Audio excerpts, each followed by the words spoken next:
오늘 이 새벽에 하나님 말씀 앞에 나오신 성도님들을 환영합니다. 사도신경 고백함으로 새벽 예배를 시작하겠습니다. 함께 고백하시겠습니다.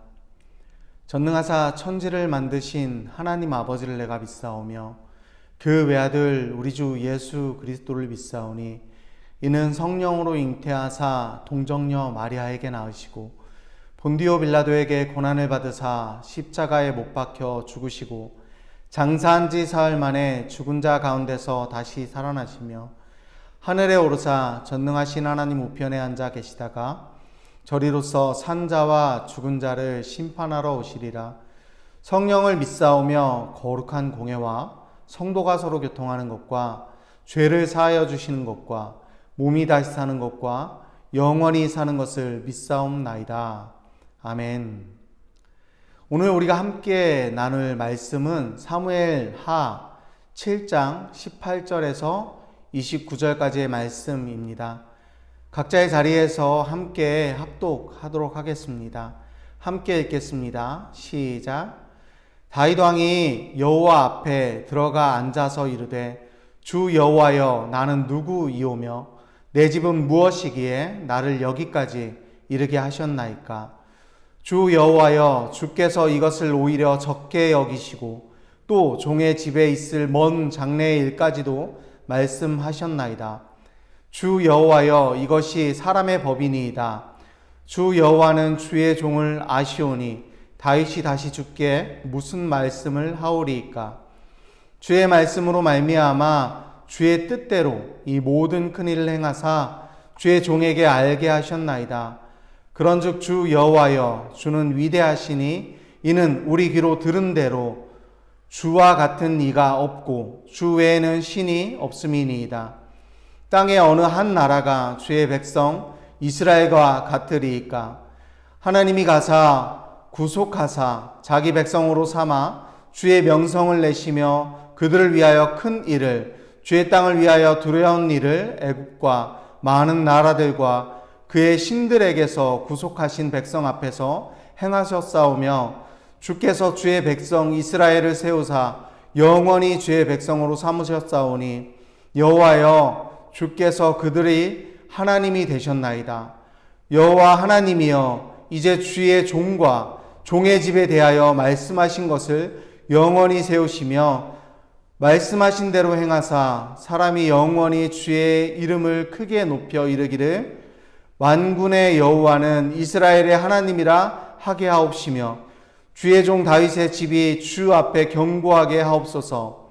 만군의 여호와 이스라엘의 하나님이여 주의 종의 귀를 여시고 이르시기를 내가 너를 위하여 집을 세우리라 하셨으므로 주의 종이 이 기도로 주께 간구할 마음이 생겼나이다.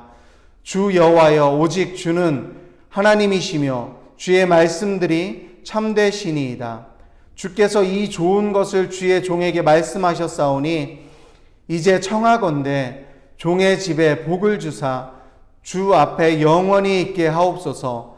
주 여호와께서 말씀하셨사오니 주의 종의 집이 영원히 복을 받게 하옵소서 하니라. 아멘. 얼마 전 추석 연휴가 시작되기 전에 제가 아들에게 물어봤습니다. 주하나 이번 추석에는 가장 하고 싶은 게 뭐야? 이렇게 물어봤어요. 했더니 주한이가 말했습니다. 마인크래프트 많이 하고 싶어. 참고로 우리 아들이 유일하게 한 주에 2번 할 수 있는 게임이 이 게임입니다. 추석을 맞아서 그 게임을 원 없이 해보겠다고 하는 큰 꿈과 비전을 가지고 있는 것입니다. 그런데 제가 대답했습니다. 아니 그 게임은 한 번만 해야 해. 아들은 정말 세상에 종말이 찾아온 것처럼 너무 큰 실망하고 낙심을 하는 그 얼굴이 정말 굳어지는 그 표정이 느껴졌습니다. 그런데 결론을 말씀드리면 추석이 끝나고 월요일 날이 되었을 때 아들이랑 이동하는 중에 차에서 단둘이 있었는데 아들이 저에게 이렇게 얘기를 했습니다. 아빠, 이번 추석은 너무 행복해. 나에게 선물인 것 같아. 이번 추석은 추석이 아니라 추억이라고 해야 하는 것 같아 라고 명언을 남겼습니다. 사랑하는 성도 여러분, 추석 연휴 어떻게 보내셨어요? 어떻게 보내셨나요? 사실은 우리 어머니들은 하시느라 너무 힘든 추석을 보내셨을 것 같아요. 오늘 본문에서 다윗은 우리 아들처럼 하나님에게 자신이 하고 싶은 일을 얘기했습니다. 어제 본문이죠.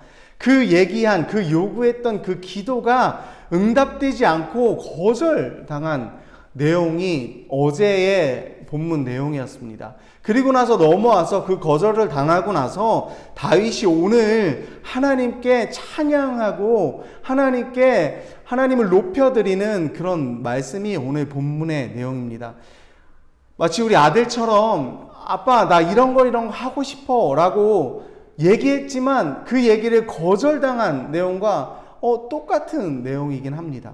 그런데 그 거절을 당하고 우리 아들이 결과적으로는 아빠 이번 추석은 너무 행복해서 추석이 아니라 추억이야 이렇게 얘기했던 것처럼 다윗도 마찬가지로 하나님에게 하나님 이 종이 무엇이간데 도대체 종과 종의 집에게 이렇게 큰 것을 행해 주신다고 하십니까? 라고 하나님께 영광을 돌려드리는 내용이 마치 우리 아들의 그 모습과 너무 비슷해서 우리 아들 얘기를 먼저 시작을 했습니다.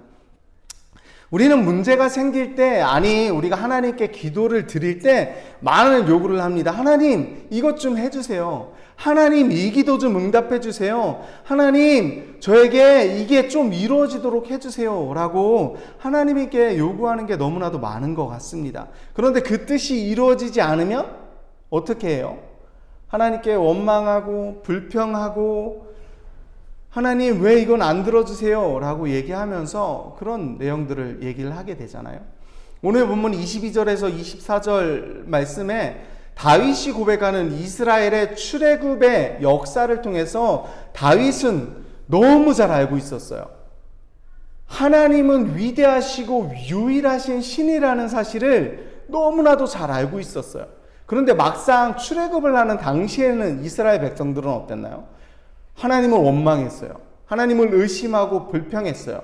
하나님이 분명히 인도해 주신다고 모세를 통해서 아론을 통해서 얘기를 했음에도 불구하고 이스라엘 백성들은 계속 원망하고 불평했어요. 문제가 생길 때마다 하나님의 역사가 보이기는커녕 지금 내 앞에 있는 문제가 너무나도 커 보여서 원망하고 불평했어요.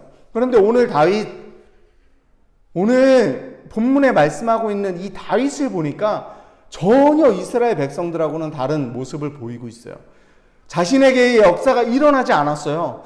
하나님이 그냥 약속하신 약속밖에 없어요. 그런데도 하나님이 이 일이 마치 지금 현실에서 이루어진 것처럼 하나님을 찬양하고 있는 다윗을 발견할 수 있습니다. 다윗이 이렇게 할 수 있는 이유가 무엇일까요? 다윗이 자신에게 아직 일어나지도 않고 자신의 후대에 일어나지도 않은 그 일을 하나님을 믿고 찬양하고 신뢰했던 이유는 무엇일까요? 오늘 본문에 말씀이 나왔던 것처럼 조상들의 역사를 살펴보니까 하나님이 애굽 땅에서 종살이를 하고 있던 우리 조상들을 인도해 내실 적에 조상들이 원망불평했지만 결론은 우리를 인도해 내셨고 가나안 땅에 우리를 정착시켜 주셨구나 라는 이 내용을 다윗은 역사를 통해서 알고 있었어요. 그러니까 하나님이 그렇게 충분히 하실 수 있는 분이라는, 약속을 지키실 수 있는 분이라는 사실을 다윗은 경험했기 때문에 다윗은 오늘 그 일이 일어나지 않았음에도 불구하고 하나님을 찬양하고 하나님 이 약속을 말씀해 주셔서 감사합니다 라고 얘기할 수 있다라는 것입니다. 오늘은 이렇게 다윗이 말하는 하나님의 말씀에 담긴 두 가지 선명한 의미에 대해서 함께 살펴보려고 합니다. 다윗이 고백하는 말씀의 두 가지 의미는 첫 번째, 사람의 법이라는 것입니다. 19절 말씀에 보면 이렇게 말씀하고 있습니다. 주 여호와여, 주께서 이것을 오히려 적게 여기시고 또 종의 집에 있을 먼 장래일까지도 말씀하셨나이다. 주 여호와여, 이것이 사람의 법이니이다.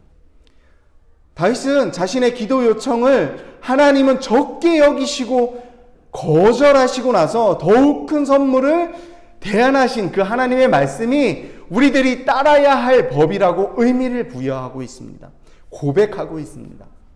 사랑하는 성도 여러분, 하나님이 주시는 약속들이 믿기 어려운가요? 아니면 지키기 어렵고 힘드신가요? 그 말씀이 우리가 반드시 지키고 따라야 할 법이라고, 사람의 법이라는 사실을 기억하셨으면 좋겠습니다. 하나님의 말씀이 지켜질 때 우리가 사는 이 세상이 행복한 세상이 될 수 있다는 그 사실을 기억하셨으면 좋겠습니다. 힘들지만 어렵지만 그 말씀으로 우리가 날마다 고백하는 주기도문에서처럼 하늘에서 뜻이 이루어진 것처럼 땅에서도 그 뜻이 이루어지도록 지켜내는 하나님의 백성들이 되기를 바라고 소망합니다. 그래서 오늘 본문에서 다윗이 이렇게 고백하고 있는 거죠. 그 말씀이 우리가 지키고 따라야 할, 살아내야 할 사람의 법입니다 라고. 사랑하는 성도 여러분, 우리도 하나님의 자녀이고 백성이라면 다윗의 이 고백에 아멘 해야 할 것입니다. 하나님의 말씀을 듣기 위해 이 새벽 말씀 앞으로 찾아오신 성도님들에게 오늘 듣는 이 말씀이 하루를 살아야 할 법이 되시기를 간절히 축복합니다. 다윗의 고백하는 말씀의 두 가지 의미, 두 번째는 영원한 약속이라고 다윗은 고백하고 있어요. 24절, 25절, 26절, 29절 이 장장 6번에 이르는 이 많은 말씀들을 다윗은 계속 얘기하고 있어요. 강조하고 있어요. 24절에서부터 짧게 말씀드리면 영원히 주의 백성으로 세우셨사오며 영원히 세우시며 영원히 주의 이름을 크게 높여 주시며 또 주 앞에 영원히 있게 하옵소서, 종의 집이 영원히 복을 받게 하옵소서. 다윗은 이 짧은 본문에서 하나님의 말씀이 영원히 있을 것이라는 표현을 계속해서 강조하고 있습니다. 하나님의 말씀은 우리에게 영원한 약속입니다. 다윗이 경험했던 것처럼, 아니 그 조상들이 경험했던 것처럼 그 이스라엘 백성들이 애굽에서 종살이를 하고 있을 때 약속했던 그 약속이 하나도 땅에 떨어진 것이 없이 다윗이 살아가고 있는 그 시대에 다 이루어졌다는 사실을 다윗은 알고 있었어요. 그러니까 하나님의 약속은 영원한 약속입니다. 반드시 이루어지는 약속입니다 라는 약속을 고백했다라는 것이죠. 우리 아들이 바랬던 사실은 작은 소원이잖아요. 게임을 정말 원 없이 하고 싶어요. 이 추석에는 그 작은 소원을 아빠는 이렇게 얘기했어요. 야, 안 돼 아들아. 올 추석에는 게임을 많이 하면 안 돼. 대신에 다른 거 해줄게. 대신에 다른 일 아빠랑 엄마랑 그리고 형이랑 친척 형이랑 그리고 할머니랑 같이 해보자 이러면서 하나 했더니 우리 아들이 그 기쁨이, 행복이 너무 넘쳐서 나중에 저에게 고백했던 것처럼 다윗이 작은 소망을 하나님에게 요구했고 기도했지만 그걸 거절하신 하나님이 거절로 끝난 게 아니라, 야, 그건 적은 거야. 내가 더 많은 것으로 풍성하게 채워줄게. 너 때뿐만이 아니라 너 후대 손손 자손 때까지 내가 이 약속을 반드시 이뤄줄게 라고 약속하신 그 약속을 하나님이, 그 약속이 다윗에게는 영원한 약속이라는 사실을 신뢰할 수 있었다라는 것이죠. 사랑하는 성도 여러분, 우리에게도 마찬가지 아닐까요? 다윗이 고백하는 것처럼 하나님은 우리에게 가장 좋은 것으로 오늘 본문 19절에서 다윗의 고백처럼 우리의 기도를 적게 여기시고, 우리가 요구하는 것을 적게 여기시고, 우리가 바라는 것을 적게 여기시고, 우리에게 지금 필요한 것을 적게 여기시고 훨씬 더 큰 일들을 계획하고 준비하고 계신 그 하나님을 기대하셨으면 좋겠습니다. 그 응답이 불치병이 낫는 응답이 아니라 할지라도, 그 응답이 내가 처한 모든 상황에서 건져지는, 단번에 해결되는 응답이 아니라 할지라도, 그 응답이 내가 구하는 구체적인 결과에 반대되는 일이라 할지라도 만왕의 왕이시고 가장 크신 하나님이 아버지가 보시기에는 자녀들에게 이것보다 더 좋은 것은 없어 라고 준비해 주신다는 사실을 우리가 좀 기대하고 바라고 좀 원했으면 좋겠습니다. 말씀을 정리하겠습니다. 우리는 제한적인 땅에서 살고 있습니다. 제한적인 시간 안에서 살아가고 있습니다. 우리는 피조물입니다. 그런데 그 모든 것을 창조하신 제한적인 땅에 살고 계시지도 않고, 그리고 제한적인 시간 안에 갇혀 계시지도 않은 영혼을, 과거와 현재와 미래를 현재로 살고 계신 그 하나님께서 우리를 자녀로 생각하신다라고 말씀해 주셨는데, 그 좋은 아버지가 우리가 요구하는 것을 적게 여기시고 우리가 필요한 것을 더 많이 준비해 주신 아버지가 되신다는 사실을 기대하는 우리가 되었으면 좋겠습니다. 그래서 하나님이 말씀하신 그 모든 말씀은 사람이 지켜야 할 법이라는 사실을 기억하셨으면 좋겠고, 우리가 마치 램프의 요정에게 바라는 것처럼, 지니에게 바라는 것처럼 이거 해주세요, 이거 주세요, 이거 해결해 주세요 하면서 하나님한테 요구하는 것들이 너무나도 많지만, 하나님은 천지 만물을 창조하신 아버지로서 우리에게 그 모든 기도를 적게 여기시고 우리에게 진짜로 필요한 것, 진짜로 좋은 것들을 준비해 주시는 아버지가 되신다는 사실을 우리가 기대하는 하루가 되었으면 좋겠습니다. 이제 우리가 있어야 할 자리로 내려왔으면 좋겠습니다. 진이에게 명령하는 것처럼 하나님이 기도하는 것이 아니라, 하나님이 우리를 창조하신 아버지시고 우리를 아주 귀한 그릇으로 빚어주셨다는 사실을 기억하시면서 그 하나님이 부어주실 가장 좋은 것을 기대하며 살아가는 하나님의 백성, 자녀들이 되기를 소망해 봅니다. 기도하겠습니다. 주님의 뜻을 몰라 갈팡질팡하며 왜 내가 원하는 뜻과 하나님이 원하는 뜻이 다른지 원망하고 불평할 때가 너무나도 많습니다. 그런데 오늘 다윗의 고백을 통해, 다윗의 찬양을 통해 우리가 알 수 있는 것은, 다윗이 구했던 것을 아주 작은 것으로 여기시고 훨씬 더 큰 일을 준비하시고 계획하시는 하나님의 약속을 아버지 오늘 들었습니다. 우리도 하나님 자녀 삼아 주셨는데, 우리가 구하는 그 모든 기도들을 이미 알고 계신 하나님께서 우리에게 훨씬 더 좋은 것으로, 훨씬 더 필요한 것으로 이미 준비하고 계시다는 사실을 우리가 믿기를 원합니다. 하나님, 우리가 그 모든 것들을 믿고 신뢰하며 다윗이 선포했던 것처럼 우리 하나님이 말씀하시는 그 모든 것이 사람이 지켜야 될 법이고, 하나님이 말씀하신 그 말씀이 영원한 약속이 되신다라고 우리도 고백하며 살아가는 오늘 하루가 될 수 있도록 은혜를 더하여 주시옵소서. 그렇게 오늘 하루를 함께 하실 주님을 의지하고 감사드리며 예수님의 이름으로 기도드렸습니다. 아멘. 오늘 말씀을 생각하면서 두 가지 기도 제목을 올려봤습니다. 이 두 가지 기도 제목과 각자의 기도 제목을 가지고 기도하면서 오늘 기도회를 마무리하도록 하겠습니다. 함께 기도하겠습니다.